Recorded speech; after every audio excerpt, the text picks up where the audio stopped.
The Silksong issue of the Edge magazine released in the middle of last night, and with it a huge 16-page article about just Silksong. In this video, I'm going to be giving you my perspective as a speedrunner.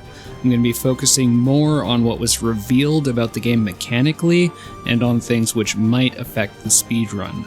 Definitely go check out Relia, Rusty, Mossbag, or others who are going to be giving more coverage about lore, world building, and etc. If you want to read the whole thing, I'd recommend purchasing a digital issue, as physical issues are currently out of stock. Surprise, surprise. Go give them some support. The article is super good, and there's just so much exciting stuff inside of it. So, let's get right into it. A lot of the article contains commentary from an interview with Team Cherry. Gibson states that through the development of Silksong, they've leaned more towards working on combat as opposed to platforming. The article author Jen Simpkins notes that she still saw Pelin do plenty of platforming in the demo, however. Personally, I felt the original Hollow Knight didn't explore platforming quite as much as it could have. We just kind of had a couple platforming sections awkwardly thrown in at the end, and they were awesome. I would have loved to have had more platforming earlier on as well. It sounds like this might be even less of a focus in Silksong, but in exchange Hornet's movement options have increased in complexity. Honestly, a lot of people might be happy to hear there's less of a platforming focus, and it doesn't really make me any less excited for the game. Now, this is a screenshot showing crests. Crests are essentially the loadouts of Silksong. Each crest has a certain number of categorized slots which you can place tools inside of. Each tool belongs to a certain category and will only fit within that type of slot. This is the system essentially replacing charms from the original game, and as you can see, it's a bit more complex.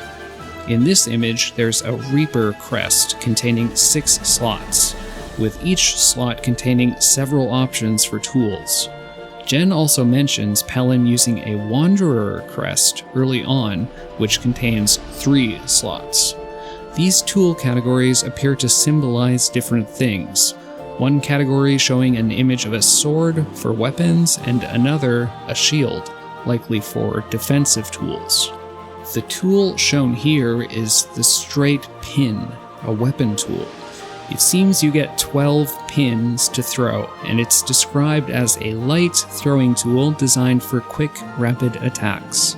I think tools with powerful, limited use effects like this have a high chance of being used in the speedrun, and if speedruns end up using something like the straight pin, expect to see us plan where every single individual pin is thrown. Personally, this kind of planning is really exciting to me, as it requires a lot of thought and gives us so much room to optimize things for time save, so I'm really happy to see this in the game. They also mention a boomerang type weapon, a weapon tool which changes trajectory when hitting an enemy. These tools can be crafted at benches using shell shards, which are gathered by killing enemies. They're also replenished just by sitting at benches. Jen writes about some other tools: Pimpillo bombs, which deal area of effect damage, sting shards, which are like the spikes which appear in Hornet's second encounter of the original game, and the upgrade to the straight pin, the tri-pin, which allows her to throw 3 straight pins at once. I wonder if it'll have some kind of shotgun effect. You learn the schematics for these tools from NPCs in the game. While these seem like really interesting speedrunning tools, and I bet some of them will be, the convoluted method of learning about them, gathering shards, and then crafting them, as opposed to charms from the original game which we simply just pick up and equip, might mean that many of them require too much time to be effective in the speedrun. Team Cherry also notes that crests themselves can also change certain things, including your attacks and healing. They didn't state any examples of how things could change, but it's clear that there's going to be a lot to consider when it comes to optimal crest and tool loadouts for speedruns, and of course for casual playthroughs as well. Something Team Cherry notes is how Hornet's height changes so much about the game, and as a speedrunner that's personally not too surprising to me. Team Cherry says this necessitated the development of caves and NPCs which scaled to meet her height. Similar to Farloom scaling in size to meet Hornet's height, Team Cherry also states that the enemies in Farloom scaled to match the complexity of Hornet's moveset. They say in the original game they could get away with having more characters which were essentially Goombas. For example, if you think of Tick-Ticks in the original Hollow Knight. Silksong, however, will be different, and enemies will have more complex behaviors. As a speedrunner, enemies with more advanced AI will make things interesting, but also a bit scary. Enemies with more advanced AI likely means less predictability, which isn't necessarily a good thing for speedruns.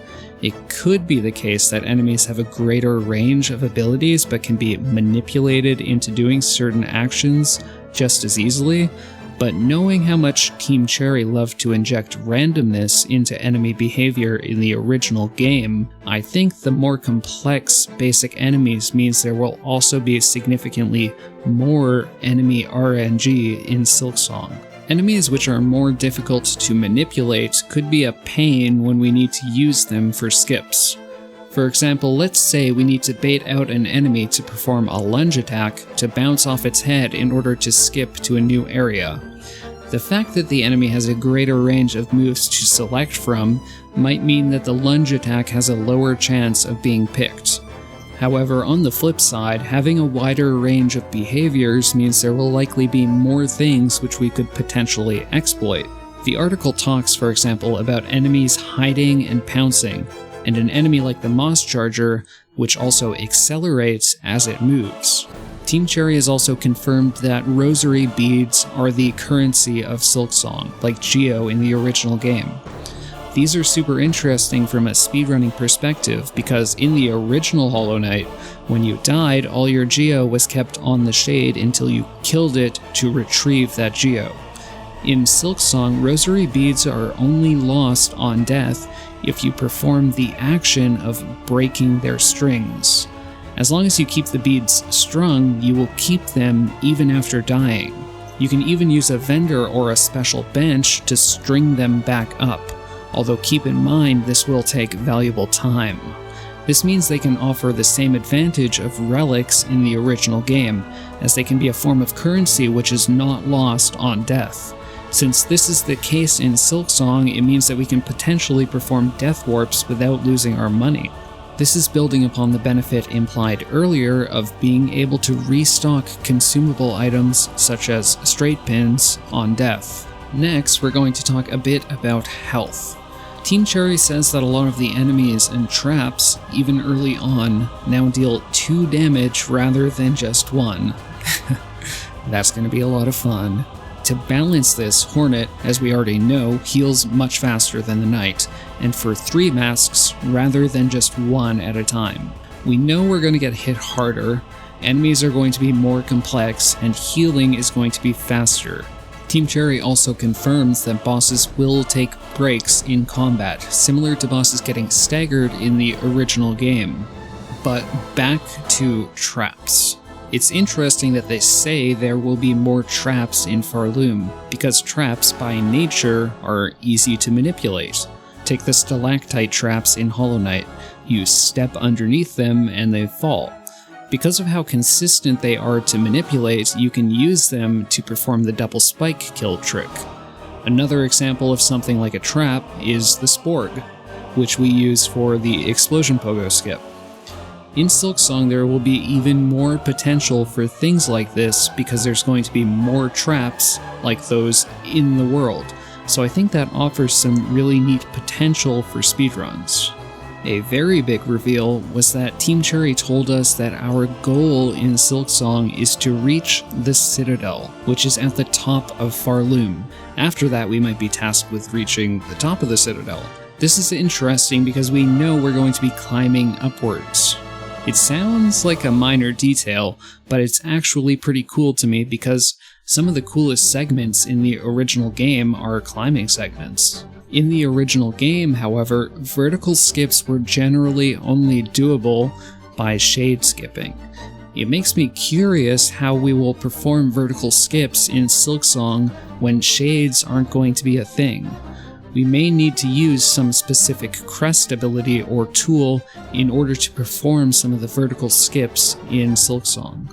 Next, Team Cherry talks about tasks, and these will quite likely be a factor in completion speedrunning categories, if not all speedruns.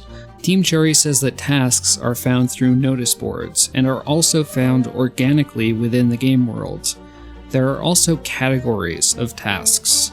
Hunt tasks to kill enemies, wayfarer tasks to find secrets, gather tasks to find items, among others. Speedrunners of the original game have an example of a task, which is Grimm's fetch quest, and it wasn't the easiest thing in the world to route. So the fact that there's going to be many tasks, which might be similar to this, means that routing any speedrun featuring all the tasks is probably going to be super complex. It's also interesting to ponder whether we will complete many tasks in any percent for their rewards, as while it does seem time-consuming, we also know that crests look extremely useful, and we could receive powerful tools as rewards too. So that covers all about the mechanics and game design philosophy which was mentioned in the magazine article, but there is a lot more regarding lore, the characters, and the world. In the article, we learned about crests, tools, traps, rosary beads, the citadel, among other things. Overall, the article was awesome, and it was a pleasure to read. I'd encourage you to purchase a copy of the issue if you liked it and want to read it in full. Reading it just made me even more excited for Silksong because there's so much going on, and I really think the speedrun of this game is going to be awesome, especially completion categories like 100%. If you want to see some more of that when the game releases, along with other Hollow Knight content, feel free to throw me a subscribe. Otherwise, hope you all have an awesome New Year's Day and a great 2021.